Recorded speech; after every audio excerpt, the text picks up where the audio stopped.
It's a skin of an animal which you make it thinner. Thinner. It's not paper. It's not papyrus. It is a skin of an animal for Torah. If it is the word of God, it must be skin of an animal. People, listen to me carefully. Now, what do? They write. And they write page by page by page by, which we still do until this very day.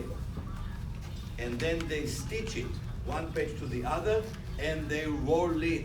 So it's a scroll. And you open it, it's not a book, it's a scroll.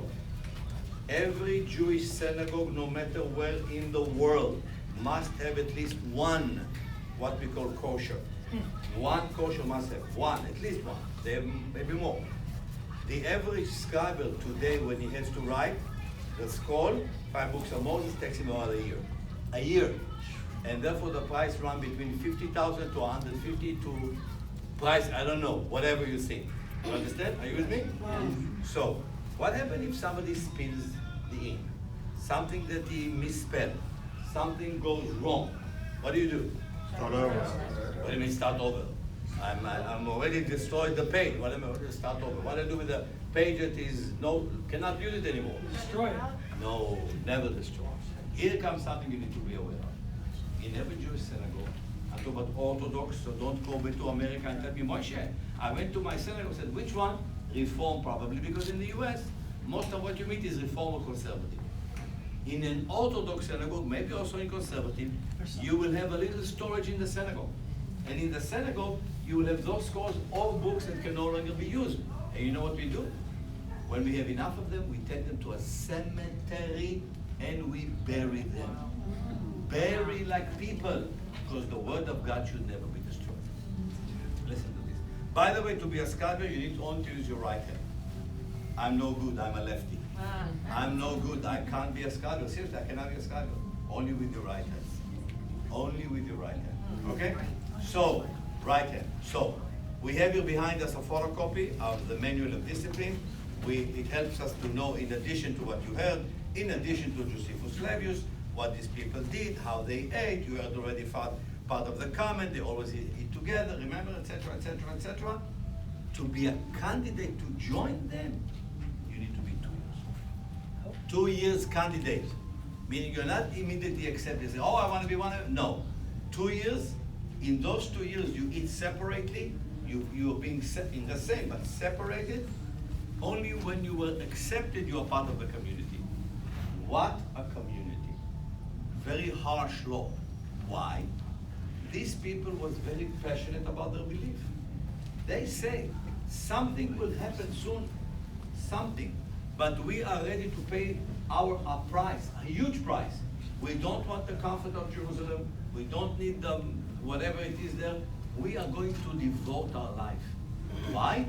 We are preparing the way for Messiah to come. Ladies and gentlemen, there in Qumran, John the Baptist is 5 miles away. Don't you think they had some relationship? Don't you think they may even knew each other? This is what they comment. They are not the same group of people, because when John was taking people, they are kind to hold. They are not really taking, they only take whom they selected carefully. But what happens later on is very important. Because Jesus is making his way to Jerusalem. You agree, I hope, right? Yeah, right. He comes to Jerusalem, but he never lived in Jerusalem. And he comes during Passover. And he has a problem. You know what's his problem? Not a problem, actually. He needs to celebrate Passover. But to celebrate Passover, you need to rent a place. But he had never lived in Jerusalem. Whom is he going to trust? And this is what he says to his own people. Unquote.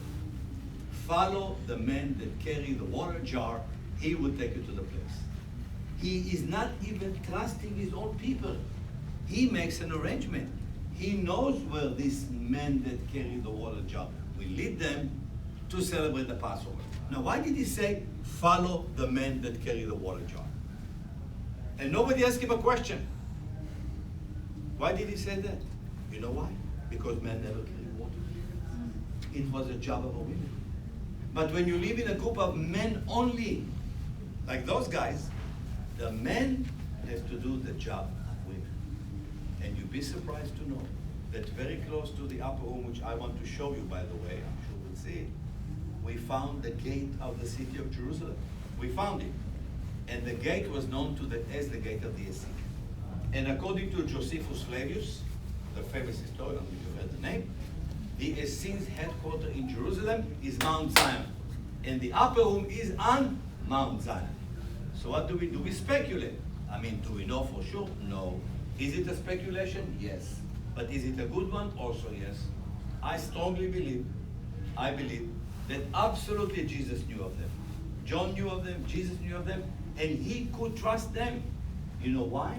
Because they also did not like the high priest. Not only they didn't like, they wrote about it. And they called the high priest the evil one. And they wrote, in time to come, the righteous one will come to rule us. Of course, the righteous is the Messiah, no question. Meaning, what you are seeing here, that there is two groups. One is the Essenes, one is the followers of John and Jesus. For sure, their enemy is the same enemy. Is Jesus like the high priest? Not at all. He even challenges authority. So you know the expression, the enemy of my enemy can be my friend.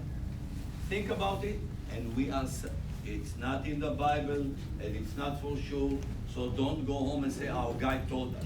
I'm telling you what I believe might have happened. Remember the word might.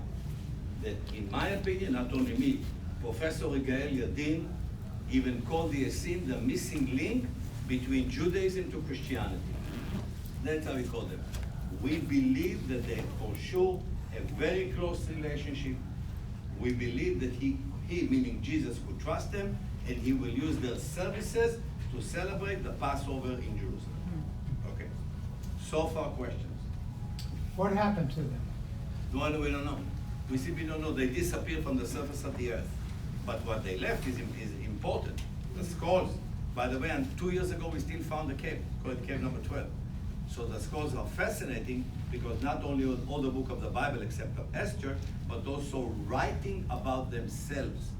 What are we? What do we eat? How do we do? How do we accept? Plus a Josephus that writes about them. So we have a lot, not enough, but we have a lot of information about it. How far back do we know the Essenes lived? Do we know how far back? I mean, they are probably, we believe between 100 to 120 BC, they are here already. Okay. They are here already, and they have to leave because of the Roman army marching to Masada. 66, 67, 69, they for sure, they are gone already from here. Do we know who the scribal families or traditions were before that? Like who kept up the maintenance of the Old Testament? We don't know. But I'm sure that there was a sign in every generation. Yeah. Of course, there were people like today. People, Right. we do it until today. We have scribers until today. Correct. People that their mission is to do and to write it. And I'm sure they had an earlier copy which they copied from. They had an earlier copy which they copied from. So we don't know exactly. No, we don't. We have never. Listen. Tomorrow morning, somebody will find in Egypt or who God knows all here a Hebrew portion of a Bible dating back 800 BC. So we could do, well be. So do we know who the translators were who made the Septuagint? Or they used Hebrew manuscripts to make the Septuagint? Absolutely. So we don't know who those. We don't. Not only we don't know where they. We don't have a copy that dates back so early. Right. Okay. The earliest copy that we have is here. The Essenes. Yeah. Okay. Okay. Moshe, they kept repeating during the movie word Yahad. Yachad, being together. Living, they lived like a kibbutz. Remember what kibbutz? Yeah. Like a commune in the desert, in the wilderness. By the way, Jesus too, when you think about it, people, think about Jesus for a second. Him and his disciples, how did they live? In a kibbutz. Communal life. That's what they lived. They had bread, they shared the bread. They had a place to sleep, they sleep. They had maybe even share the people. Maybe even share their clothes, who knows? But for sure they lived in a commune, absolutely. I know now we talk to the people of the West about communism, so everybody, wow, how can it be? It can be, and in fact of the matter, in those days, maybe there were other groups who lived like this. All good? Yep. Let's go.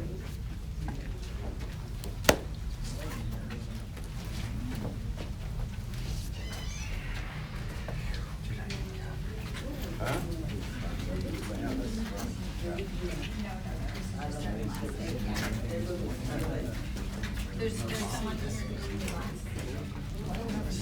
here. I guess this is how we're going to access the area where the caves are. This is sort of like a monument visiting is done. This is the area where the Dead Sea Scrolls were found.